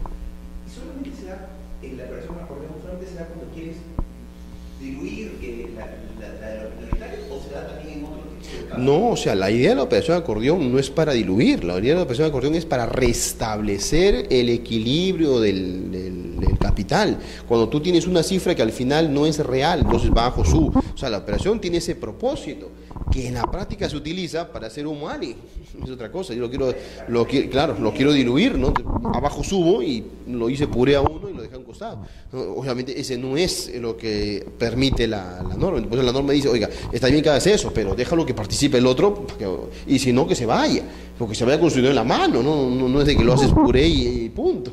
Acá lo habían hecho papilla, pues lo dejaron a un costado y lo habían desaparecido, ¿no? Fue una lucha bien incesante, ¿no? 5 años peleándose con este tema, finalmente logró, y en el camino incluso había tirado la esponja, pues, ¿no? Se había cansado de luchar con esto porque todas las resoluciones eran negativas, ¿no? Ninguna se obtenía un pronunciamiento favorable a pesar de esto, ¿no? De cómo se había dado. O sea, se fue tan complicado que incluso hasta los problemas empezaron hasta en Indecopi, basándose en cuestiones tan simples como que la ley concursal dice, y eso también se logró solucionar, ¿no? La ley concursal dice que para junta de acreedores se convoca a los socios. A la junta de acreedores se convoca a los socios en ciertos casos. Y la junta de acreedores adopta un acuerdo. Y este acuerdo solamente puede ser impugnado por acreedores. Oye, ¿el socio? No. ¿Por qué me invitas, pues? Se me invita para que yo mire, veo que vulneras mi derecho, no puedo hacer nada, y este era el caso, pues, ¿no? Porque este socio ha vivido la junta de acreedores. Y cuando él quiere impugnar, le dicen, no tienes legitimidad. ¿Por qué? Porque la ley dice acreedores, y tú no eres acreedor, tú eres socio. ¿Cuál es el sentido de eso? O sea, me convocan a mí para que yo vea cómo vulneran mi derecho y no puedo hacer nada. Se logró un pronunciamiento de Indecopi diciendo de que esa era una laguna del derecho. Y que por lo tanto, donde la ley decía acreedores, debía entenderse acreedores y socios. Se consiguió eso, lo que la ley no dice. O sea, las trabas subieron del inicio, ¿no? El inicio es un caso larguísimo, yo lo conozco a primera mano porque lo tuve desde el inicio, hasta el final fue la gestación. Esto empezó en Trujillo, a mí me convocaron cuando el caso empezó en Trujillo, fui a hacer informe oral en el Indecopi, allí en Trujillo, en comisión, en tribunal, se paseó por todos lados. Cuando llegó al Tribunal Constitucional hubo la audiencia descentralizada en Pucallpa, el caso se paseó por todos lados y finalmente después de 5 años se terminó acá, ¿no?, en el Tribunal Constitucional con esta sentencia. Pero fue bastante complejo en realidad porque o no se quería entender, en fin, el concepto, y la vulneración de un derecho, ¿no? Un derecho básico. O sea, este derecho es fundamental, ¿no? Fundamental de un socio. La propia ley incluso lo trata así, ¿no? Como derecho mínimo, no puede ser soslayado. En la justicia latina creo que hicieron algo parecido cuando estaba la época de Sí. acciones, creo que era. Sí, ahí fueron varias cosas y entre otras un tema también de representación. De representación, porque en ese momento el accionariado tenía 3 socios, que era Ipcher, Winter, Winter, los 2 hermanos Winter y Morales Bermúdez, eran ellos, ¿no? Entonces se trató de diluir y de quitarle el accionariado a uno y de restringir la representación que podía dar, ¿no? En ese momento. Claro que eso era con la ley anterior, que era justamente más cerrada en esta materia, ¿no? Gran parte de las normas sobre representación de acciones hoy día en la ley están a razón de ese caso, justamente, ¿no? Para que no haya eso, porque uno de los que promovió en la nueva regulación fue ya fallecido Enrique Elías Larroz, que había sido abogado justamente del caso, ¿no? Lo conocía de primera mano, ¿no? Él fue abogado de Ipcher, entonces sabía cómo había funcionado el tema con la ley anterior. Cuando se dio la nueva ley, justamente se tomaron los cuidados para que no pase eso, ¿no? Esas restricciones al momento de la actuación, ¿no? En cuanto a la reducción, la otra cara de la moneda, ahora sí vamos a la reducción. Bueno, la reducción es lo inverso. Yo aquí partiría por una idea para romper un mito. Muchas veces uno cree algo que no es cierto. La empresa X redujo capital. Ah, la empresa está mal. No, eso no es así. Es una idea extendida, ¿no? Uno escucha de que una empresa redujo capital y la idea es, le está yendo mal. Eso no es así. Al contrario, puede ser sinónimo que le va muy bien. Oiga, pero si está reduciendo capital, no, retito, es que veamos el asunto. Si tú tienes una empresa A, y esta empresa ha ido creciendo tanto que hoy día ha resultado un monstruo, lo más seguro es que esta empresa lo que va a hacer es un proceso de escisión y se va a dividir en 2. Su capital es 30 millones, ahora se divide en 2, una de 20 y una de 10. Redujo capital. Oiga, porque redujo capital está mal, al contrario, está creciendo y se está armando un grupo. Entonces no rompamos esa idea de que toda reducción es porque está mal. Imagínense ustedes un caso que les he comentado, ¿no? De lo que se anunció ya este año, lo que este año entró en funcionamiento, el nuevo banco del banco de crédito, ¿no? Credicor Capital. Credicor Capital sale de un desmembramiento del banco de crédito. Formalmente, ¿qué hubo en el banco de crédito? Reducción de capital. Eso hubo. ¿Y eso es algo malo? Al contrario, pues está llegando a nivel internacional. Pero salió el aviso ahí en el periódico, ¿no? Reducción de capital. Y hay que verlo en contexto, ¿no? El capital se redujo en 180 millones.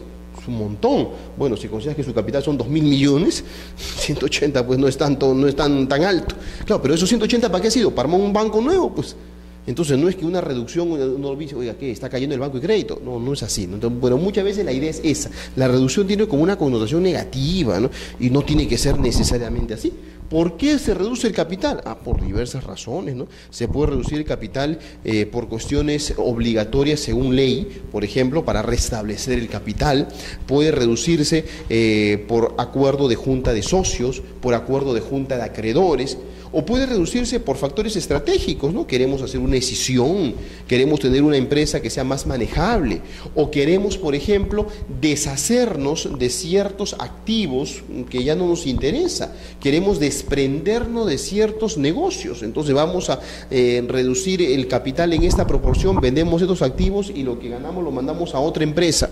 Lo que ha pasado el día de ayer, por ejemplo, ¿no? Ayer se anunció finalmente de que ya salió del negocio, y no es algo negativo, es algo positivo, pero ya salió definitivamente del negocio Alicorp, del negocio de comida para mascotas, que le era muy rentable. Mi Mascot era una marca de Alicorp, muy rentable a nivel internacional. Ayer ya vendió el último activo que tenía y se lo ha vendido Mi Mascot, se lo ha terminado vendiendo a una empresa colombiana, me parece, se lo ha vendido. Y eso significa el desprendimiento adicional de lo que hace 10 meses se desprendió del negocio de helados, porque había vendido Lamborghini, que yo les dije, ¿no? Pero vendió en el Perú, pero todavía conservaba los helados en Ecuador y en Colombia. Ya se vendió.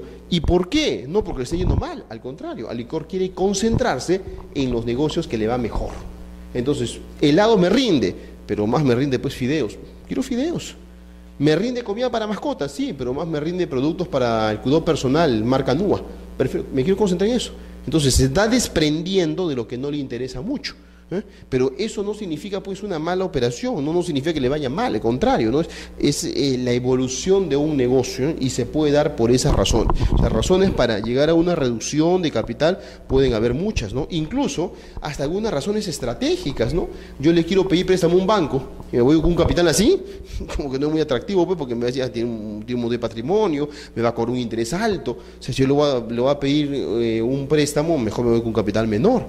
Si me voy a pedir un fraccionamiento en la SUNAT, con un capital así, tampoco me lo va a dar. Entonces, hay razones diversas, ¿no? Pues no necesariamente eso significa de que una reducción de capital sea un símbolo de que la empresa le va mal, ¿no? O que está en una situación negativa. Las etapas, igualito que cualquier modificación de estatuto, ¿no? El acuerdo y termina en una inscripción registral. Modalidades, que es lo que nos interesa como el caso anterior. Modalidades. ¿Qué modalidades tenemos para reducir el capital? Varias. La entrega a sus titulares del valor nominal amortizado. El valor nominal, pues, es, ya sabemos, lo que vale contablemente una acción. ¿Cuánto vale estas acciones? Valen 1 millón. ¿Y cuándo te entrego? 1 millón. Entre 1 millón, un nominal, punto. Otra cosa es la entrega a sus titulares del importe correspondiente a su participación en el patrimonio neto, y esto es valor de mercado, cotiza en bolsa. Sí, la acción es 1 millón en papel, ¿no? Pero ahorita en realidad ¿cuánto vale? Bueno, vale 3 millones, o sea, entrega 3 millones, una reducción del capital también eso. La condonación de dividendos pasivos, esto significa perdonarle al socio lo que debe. Tú tienes un socio que ha suscrito acciones por $10,000, suscrito, pero ha pagado 8,000, porque sabemos que puede pagar 25%, lo hemos visto. Yo suscribo por 10,000, pago 8,000, pero recibo acciones por 10,000, y entonces debo estos 2,000 y no los tengo para pagar. Bueno, le podría tocar la puerta a la sociedad y decirle, oiga, perdóname por los 2,000, perdóname los 2,000 que te debo, ya no te voy a pagar eso. Y entonces, si hace eso, yo le tendré que devolver 2,000 acciones. Ya no me va a cobrar los 2,000, pero todo su cálculo inicial lo había hecho en base a ¿qué? A 10. Y ahora no hay 10, en realidad hay 8. ¿Qué tiene que hacer la sociedad? Reducir su capital. Entonces, la condonación, el perdonarme a mí, a la sociedad le genera una reducción de capital, salvo que lo cubra con beneficios y reservas libres, que ya hemos visto, ¿no? Pero si va a ser así tal cual, bueno, eso le generará una pérdida, una reducción de capital, ¿no? O sea, la condonación de dividendos pasivos. Ojo que aquí el término dividendo viene con el agregado dividendo pasivo, o sea, no confundamos con el dividendo que yo recibo de las utilidades, ¿no? Ese dividendo a secas, ¿no? Es algo positivo, ¿no? De las utilidades que hay 10 millones, a mí me corresponde 1 millón, ese dividendo. Pero dividendo pasivo es lo que yo le debo a la sociedad, al revés, ¿no? Lo que yo le tengo que pagar. Yo me comprometí a pagar 10,000 y he pagado 8. Entonces yo debo 2,000 a dividendo pasivo. Eso es dividendo pasivo, o sea, es algo en contra del socio, ¿no? Una cuestión importante en la reducción de capital social es que hay el derecho de oposición. Así como hace rato hemos visto el derecho de separación que lo tiene todo socio, el derecho de oposición lo tiene el acreedor. ¿Quién tiene derecho de oposición? El acreedor. Entonces, el acreedor tiene este derecho, pero no es un derecho a secas, no es que todo acreedor tenga ese derecho, sino lo tiene el acreedor que no se encuentra debidamente garantizado. Esto es importante decirlo porque hay quienes creen que por ser acreedor yo me puedo oponer, y eso no es así, porque eso sería un derecho de veto. Yo no tengo derecho de veto, pero hay quienes creen eso. Oiga, la sociedad en la cual yo soy acreedor, o sea, la sociedad me debe, esa sociedad va a reducir su capital. Me opongo. Un momentito, tú no tienes que oponerte. Es que soy acreedor. Y la ley no dice eso. La ley no dice que porque tú seas acreedor yo le impido que baje su capital. Eso no dice. Dice si mi crédito no está debidamente garantizado. Ejemplo, a mí me debe la sociedad, pues, a Licor me debe 5,000 soles. Y baja su capital de 80 millones a 75 millones. ¿Me afecta a mí? Nada, pues, ¿no? Es una cantidad ridícula en ese sentido, no me afecta nada. Pero si a mí me deben 5 millones y baja su capital de 8 a 1, bueno, sí me está afectando, pues. Hay distinta la figura, ¿no? Entonces hay que verlo en ese contexto. Por lo tanto, no es una simple oposición del acreedor. Algo más, el hecho que el acreedor se oponga no es impedimento para que la sociedad reduzca su capital. O sea, el acreedor se opuso, está bien, y por eso la sociedad ya no puede reducir. No, sí puede. Si tú te opones como acreedor, ¿qué puedo hacer yo como sociedad? Pues dos cosas. Si tú te quejas que no estás debidamente garantizado, te puedo garantizar. Eso es lo primero. O sea, siéntete tranquilo, hipoteca, a favor tuyo. Listo, ya está. Y redujo mi capital. Se acabó el tema. Y lo segundo, más práctico, ¿no? Si tú eres un acreedor que fastidia, o pago, pues. Yo no te debo nada. Te pago y se acabó el tema. Y ahora redujo mi capital. Entonces, no es de que porque el acreedor se opone, yo esté impedido de reducir mi capital, ¿no? Acá lo que se busca, acertadamente, es cautelar todos los intereses. ¿La sociedad tiene derecho a reducir su capital? Sí. Y el acreedor tiene derecho a cobrar, ¿no? Claro. Entonces se busca sopesar esto. Pero esta oposición es al acuerdo de reducción. Y esta oposición se va a dar después que se ha adoptado el acuerdo y que se ha difundido. Con lo cual, vean ustedes cómo se da el tránsito en los hechos. A veces nos puede tocar la puerta a un cliente y le va a decir, oiga doctor, quiero hacer una reducción de capital social. Va a ser muy común. Quiero hacer una reducción de capital social, sí, pero estoy, en fin, por 1000 razones, con urgencia lo necesito. ¿Lo podría tener listo en una semana? Eso es imposible. Imposible, ¿por qué? Porque esto tiene su tránsito. Y ese tránsito te demora más o menos unos 2 meses. ¿2 meses? Sí. ¿Por qué? Porque el punto de partida es un acuerdo de junta de socios.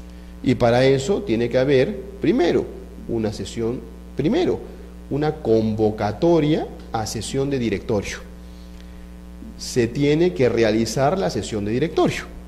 Y en la sesión de directorio se tiene que acordar convocar a junta de socios.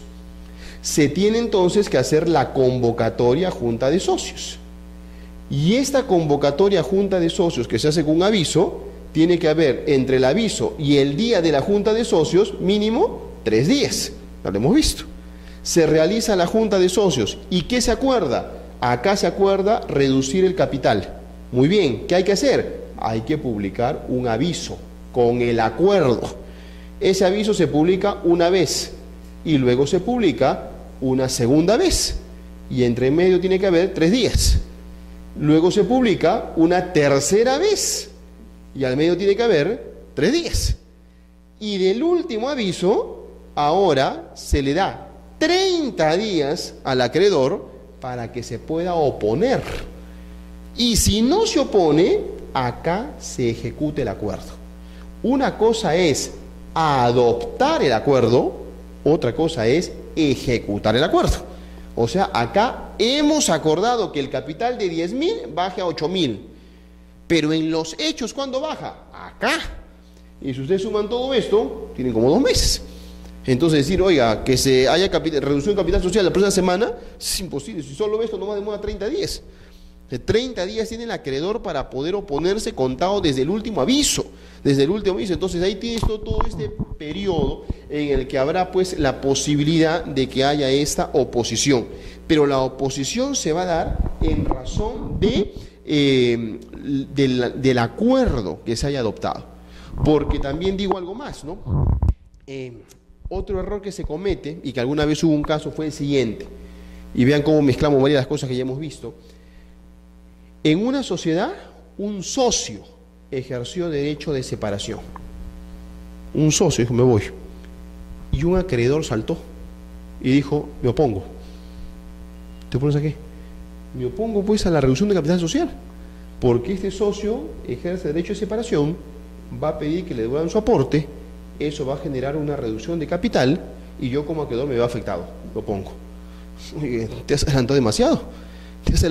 En primer lugar, porque el que ejerce derecho de separación se le va a devolver su aporte, sí, pero eso no significa necesariamente, según lo que hemos visto, que el capital se reduce, porque le podemos dar con cargo a capital o con cargo a beneficios y reservas libres. Y si es este segundo caso, el capital ni se toca. Si es este caso, ok, tiene que haber acuerdo de reducción de capital social. Pero este acuerdo tiene que publicarse y después de la tercera publicación tienes el derecho a oponerte. Te tiene que haber el acuerdo para esto. Cuando ejerces su derecho, tú te opones. ¿Te opones a qué? Al acuerdo. ¿Qué acuerdo? No hay ninguno. Esto es un adelanto total. Oiga, te estás colocando en supuestos que no necesariamente corresponden. La oposición es al acuerdo de reducción de capital. Si ese acuerdo no hay a qué oponerse. La oposición es al acuerdo. Claro, bastante, ¿no? Sobre todo esto de acá, ¿no? Todo de frente, pues ya acá. Claro, más rápido, ¿no? Digamos, este es el caso más largo, ¿no? Con todo y convocatoria, ¿no? El caso más largo. Podrías ahorrarte pues ahí un par de días, ¿no? Los 3 iniciales por lo menos. Vamos ahora finalmente. Sí, dime. No, dime, encantado. El derecho de exclusión se pierde desde que ya se tomó, o sea, la tercera publicación, y se toma el acuerdo. Y una vez que se escriba la reducción del capital, aún ese acreedor puede tener ese derecho de exclusión. No, ya no, caducó. Ya no, buena pregunta. No, ese plazo de los 30 días es un plazo de caducidad. Entonces, en realidad es un bien. Claro. Sí, no, de hecho, ¿no? Y eso, que diríamos que inclusive es un plazo generoso a comparación de otros plazos que tiene la ley, ¿no? Que son mucho más restringidos. Sí, pues, de repente tú no te das cuenta. O sea, como el poder recibir depende del acreedor, en este caso... Claro, acá. Es que lo que pasa es que la ley de sociedades más piensa en el tema de la operatividad de los negocios, ¿no? O sea, la balanza siempre le inclina a eso, ¿no? Si yo lo tendría abierto esto, tú me lo puedes defenestrar el negocio en cualquier momento. No, periodos cortos. Por eso que para impugnar acuerdos, los periodos son cortísimos. Sí, pues tú no te das cuenta, yo me di cuenta el día 31, ya voló. Entonces ya no puedo ponerme. Y ahí yo no me pongo. Para oponerme tengo 30 días de la última publicación, la ley te exige 3, el último comienza a contar el tiempo. Y es un plazo de caducidad. O sea, no es de prescripción, ¿no? Si fuera de prescripción me voy a otra vía, ¿no? Acá no hay nada. O sea, si perdí esto, ¿qué? Ya no, perdiste tu derecho. Se extinguió tu derecho, ¿no? O sea, no solamente tu acción, ¿no? Sino tu derecho. El plazo sí, pues, son cortos. Ese siempre es una discusión en la ley de sociedades, ¿no? ¿Por qué los plazos son de caducidad y no son de prescripción? ¿No? Hay quienes opinan que deben ser de prescripción, pero el argumento del legislador es seguridad jurídica, porque si es prescripción lo tengo como medio abierto, pues, ahí durante mucho tiempo, ¿no? En cambio, con caducidad se cierra y punto. Igual, ¿no? Para impugnar acuerdo de junta de socios tiene 3 meses, y en algunos casos son 2, y en algunos casos es 1. O sea, igual tú te diste cuenta y pasó 1 mes y medio y era 1 mes, oleado y sacramentado. Ya quedó el acto, ¿no? En el acuerdo, no se puede hacer nada, ¿no? Son periodos bastante cortos. Ya, de nada. Modalidades especiales de la sociedad anónima. Algo muy concreto para terminar. Aquí lo que vamos a ver es que la Ley General de Sociedades recoge diversos modelos de sociedades. Ahí está toda la lista. Son todas las alternativas que tiene la ley, ¿no? Entonces la ley recoge pues la sociedad anónima, que tiene las modalidades de ordinaria, cerrada y abierta. También recoge la sociedad colectiva, la sociedad en comandita, que puede ser simple o por acciones, la sociedad comercial de responsabilidad limitada y la sociedad civil, que puede ser ordinaria y de responsabilidad limitada. Son 9 alternativas al final que encontramos en la ley. Y estas 9 alternativas se inscribe dentro de lo que se llama pluralismo económico. O sea, cada uno puede escoger lo que más le convenga. Ahí están las alternativas, uno escoge. De estas 9 que tenemos ahí, si las vamos desmenuzando, yo podría hacer 3 paquetes. Hago 3 paquetes. En el primer paquete pongo la sociedad anónima ordinaria, sociedad anónima cerrada y sociedad anónima abierta. En el segundo paquete, sociedad comercial de responsabilidad limitada, sociedad civil ordinaria y sociedad civil de responsabilidad limitada. Y en el tercer paquete, sociedad colectiva, sociedad en comandita simple y sociedad en comandita por acciones. ¿Por qué? Por una cuestión de diagnóstico de la realidad. Primer paquete, lo que más se utiliza. Segundo paquete, más o menos. Tercer paquete, nada. Eso es, en realidad es así, acá no estoy como no hay ni una, pues, no hay nada, no se utiliza, está en la ley, no se utiliza. Pero lo que más se utiliza pues es el primer paquete. Eso nos interesa. Siguiente puntualización. La ley ha tomado como núcleo central, y no cabe duda tampoco este punto, a la sociedad anónima. ¿Cómo lo vemos? La ley tiene 5 libros. Nos interesa el libro 2 y el libro 3. Libro 2, ¿cómo se titula? Sociedad anónima. Libro 3, otras formas societarias. Queda claro a qué le da importancia, ¿no? O sea, un paquete puso a todas y un libro enterito para la sociedad anónima. Y de hecho, si ustedes quieren ver regulación de junta de socios, ¿en qué parte está? En sociedad anónima. Y gerencia, en sociedad anónima. Y aumento de capital, en sociedad anónima. Y modificación de estatuto. Y al final, ¿qué dice acá? Y se aplica supletoriamente las normas de la sociedad anónima. Entonces, queda claro que el núcleo, la columna vertebral, es la sociedad anónima. Pero la sociedad anónima en nuestra ley tiene formas especiales, que son la sociedad anónima cerrada y la sociedad anónima abierta. Entendamos este punto. No son formas societarias, sino son formas especiales. Vamos a los nombres. Acá, otras formas societarias. Con lo cual me está diciendo que la sociedad anónima es una forma societaria. Pero acá me dice formas especiales. ¿Cuál es el detalle en concreto? Que yo puedo pasar, como lo veremos en la siguiente clase, de una sociedad comercial de responsabilidad limitada a una sociedad anónima. Sí, claro, transformación. Paso de una forma a otra forma. ¿Y cómo se pasa de una forma a otra forma? Con una transformación. Así se cambia de forma. Pero si yo quiero pasar de SAC a sociedad anónima abierta, no estoy cambiando de forma, porque la forma es la misma, es sociedad anónima. Entonces acá yo no paso con una transformación, yo acá paso con una adaptación. Una figura que casi nadie la ve, está regulada en la ley, tiene un par de artículos, medio escondido, y muchos ni lo ven esto y creen que se pasa con transformación. No, es adaptación, adaptación. Se adapta de SAC a SA, por ejemplo. Entonces, ahí está lo interesante de entender esto de formas especiales. Otra idea más, hay una creencia muy equivocada. Muchos creen que si escogen la sociedad anónima, tiene que ser o cerrada o abierta. Y eso no es cierto. Tú te puedes quedar con tu sociedad anónima, que no es ni cerrada ni abierta, simplemente es sociedad anónima. ¿Cómo le llama la ley a esta? Sociedad anónima. En la práctica, ¿cómo se le llama? Sociedad anónima ordinaria o sociedad anónima común. Entonces, cuando escuchen esa expresión es la que no es ni cerrada ni abierta. Pero la ley así no lo llama, la ley dice sociedad anónima simplemente, ¿no? Pero en la práctica se le llama sociedad anónima ordinaria o sociedad anónima común. Veamos sus principales características de la sociedad anónima en sus tres variantes, ordinaria, cerrada y abierta, para poder compararlas rápidamente. La sociedad anónima ordinaria es la modalidad ordinaria, la más tradicional, en la que existe pues en todo el mundo, ¿no? La sociedad anónima ordinaria existe desde el siglo IX, les decía en la primera clase, por todo el mundo. No necesariamente se llama así, ¿no? En Italia le llaman sociedad por acciones, en Argentina sociedad comercial, en Puerto Rico corporación, pero que el modelo existe con las características conocidas por todos lados. Eso, el modelo es súper extendido. Su nacimiento es voluntario, por regla general, y legal por excepción. ¿A qué me refiero? ¿Por qué tenemos a la sociedad al frente que es sociedad anónima? Porque los socios lo decidieron, pues. Es voluntario. O sea, nadie te impuso, ¿no? Podías escoger algo más del abanico y escogiste eso. Esa es la regla. Pero hay casos donde no escoges. Hay casos donde la ley te dice, solo esto se puede hacer mediante una sociedad anónima. Por ejemplo, un banco. No hay un banco, pues, EIRL. No hay un banco fundación, o sea, no hay eso. La ley de bancos dice que todo banco tiene que ser sociedad anónima. Entonces, claro, ahí lo escoges, ¿no? O sea, todo banco es sociedad anónima, porque la ley te lo impuso. Toda sociedad agente de bolsa, toda compañía de seguros, toda AFP. O sea, esa es la ley impone. Entonces, por eso digo la excepción. Número de socios, mínimo 2, como toda sociedad, y explicamos de que puede haber sociedades de 1, ¿no? En la primera sesión. Máximo no tiene, hacia donde vaya. Cuenta con una denominación social, que es el nombre de la empresa, su capital está representado en acciones, ese es su principal atractivo, las acciones. Puede, si quiere, voluntariamente, puede inscribir sus acciones en el registro público del mercado de valores. O sea, en palabras simples, puede cotizar en bolsa. Puede cotizar en bolsa. La responsabilidad de los socios es limitada al aporte, el gran atractivo que tiene esa sociedad, y sus órganos de gobierno que ya hemos estudiado, la junta de socios, el directorio y la gerencia. Esa es la estructura de la sociedad anónima, y sobre esa estructura están las formas especiales, la SAC y la SAA. La SAC. La sociedad anónima cerrada en el Perú surgió con la idea, al final no fue así, pero surgió con la idea de reemplazar a la sociedad comercial de responsabilidad limitada. Esa fue la idea de la comisión.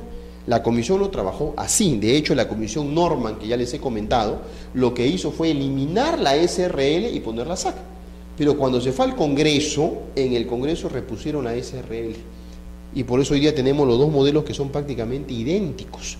La única gran diferencia es que la SAC tiene acciones y la SRL tiene participaciones. La idea no era que estén las dos. La versión mejorada de la SRL es la SAC. Pero finalmente quedaron así en la ley. Por eso digo, su propósito fue ese, al final no quedó. El nacimiento, voluntario. Hasta el día de hoy no hay ningún caso en que la ley te diga tiene que ser SAC pues, obligatoriamente, ¿no? Uno escoge SAC porque quiere. Número de socios, mínimo 2, máximo 20. Hay techo, sí. Toda la ley tiene 3 techos, el número de socios, 3 techos. La sociedad anónima cerrada, máximo 20. La sociedad comercial de responsabilidad limitada, máximo 20. Y la sociedad civil de responsabilidad limitada, máximo 30. Solamente hay 3 casos en toda la ley donde hay número máximo. Repito, en la SAC, 20, en la SRL, 20, y en la sociedad civil de responsabilidad limitada, 30. El resto de casos no tiene techo.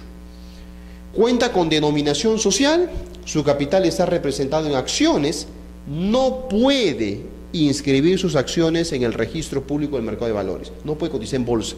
¿Por qué es cerrada? Pues si se va a la bolsa, cualquiera podría comprar acciones, no puede. La responsabilidad de los socios es limitada a su aporte. Esta es la alternativa ideal para empresas familiares. Claro, una empresa familiar que quiere mantenerse cerrada, que la propiedad esté en manos de los papás, de los hijos, de los sobrinos, el modelo más adecuado es una SAC, ¿no? Y cuenta con directorio facultativo. ¿Qué significa esto? De que si quiere, elimina el directorio. Entonces se queda con junta de socios y gerencia. Puede hacer eso, pero acá hubo una puntualización, un error que se comete. Muchas veces se cree que en la SAC no hay directorio, y eso es falso. En la SAC sí hay directorio. La ley te dice que lo puedes eliminar. ¿Por qué te dice que no hay de cajón? Entonces, si en un estatuto de una SAC yo no digo nada, ¿hay directorio? Claro que lo hay, porque de esas experiencias se parte. Lo que yo puedo hacer en una cláusula es poner cláusula 15ª, la sociedad no contará con directorio.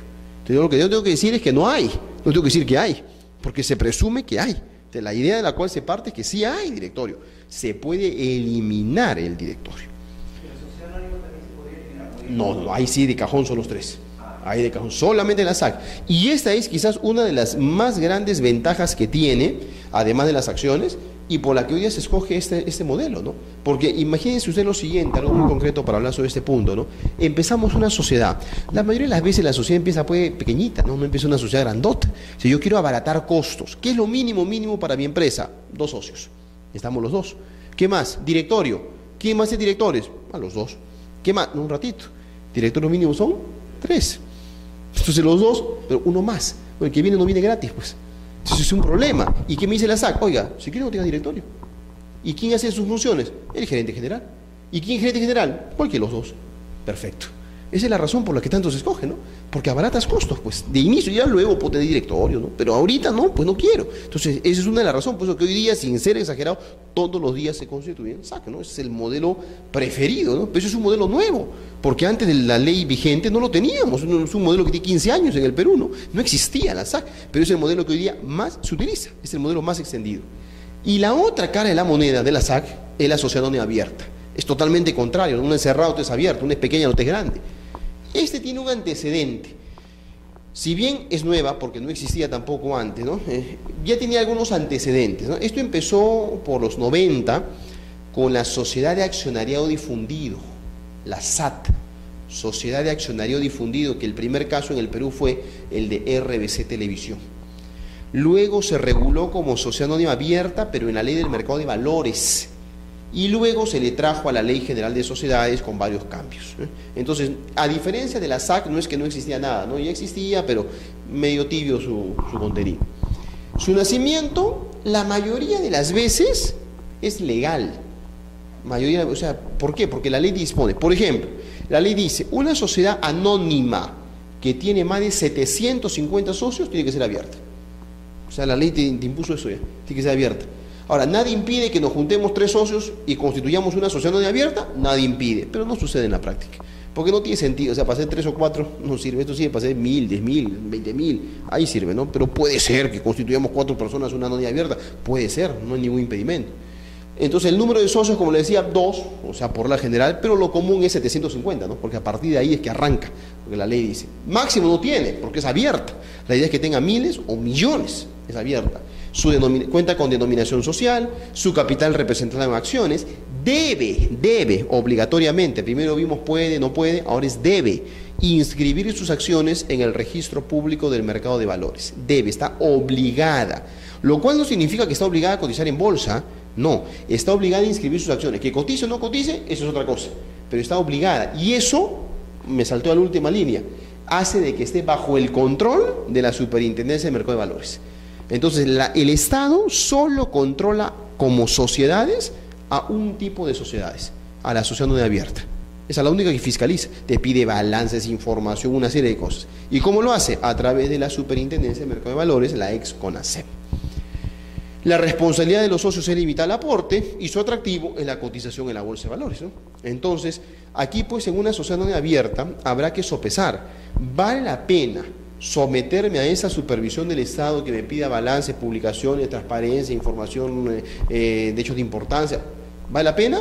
Bueno, si es para levantarme pues 50 millones de dólares, sí. Pues si es para hacer 3 socios y manejar 8.000 soles, no tiene sentido, pues, ¿no? De poder hacerlo, hazlo si quieres, pero no tiene sentido. Esto sirve para levantar capitales enormes, ¿no? Capitales elevados. Entonces, ¿se constituye? Sí, también, claro, ¿no? No se constituye todos los días, ni en el mismo número que en las cerradas, pero también es un mecanismo de actuación en el mercado. Ahí están entonces las dos formas especiales, pues, de esta sociedad anónima, tanto la cerrada como la abierta, y con el otro modelo básico es que se desarrolla dentro de la ley en el libro segundo, ¿no? De lo que es sociedad anónima. Preguntas, amigos. Hasta ahí, ¿alguna duda? ¿Alguna pregunta? Dime.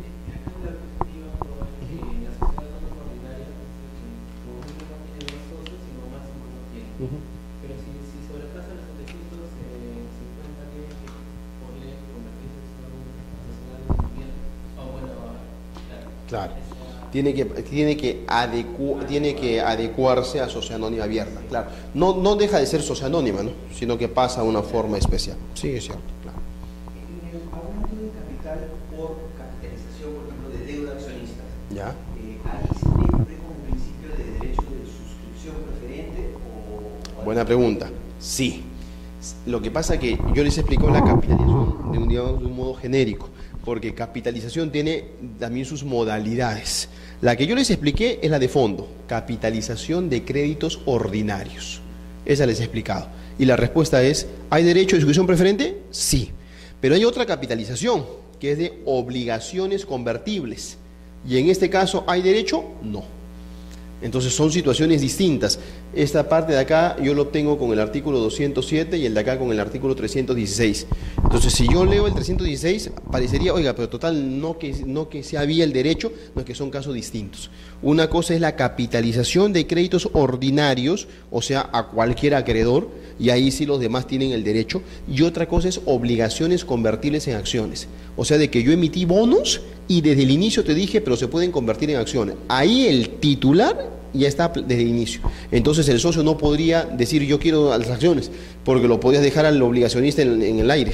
Entonces por eso la ley te pone varios casos en los que no hay derecho de suscripción preferente. Si bien es un derecho mínimo, yo les decía, hay algunos casos que no hay. El caso es este de obligaciones convertibles del 316, el caso de las opciones sobre acciones del 103, tampoco hay obligaciones, tampoco hay derecho. ¿Deuda con accionistas sería ordinario o sería...? Ordinario, claro, ordinario, eso es ordinario. Y eso sí entra con el derecho de suscripción preferente. Así es. Muy bien, muchas gracias, doctores.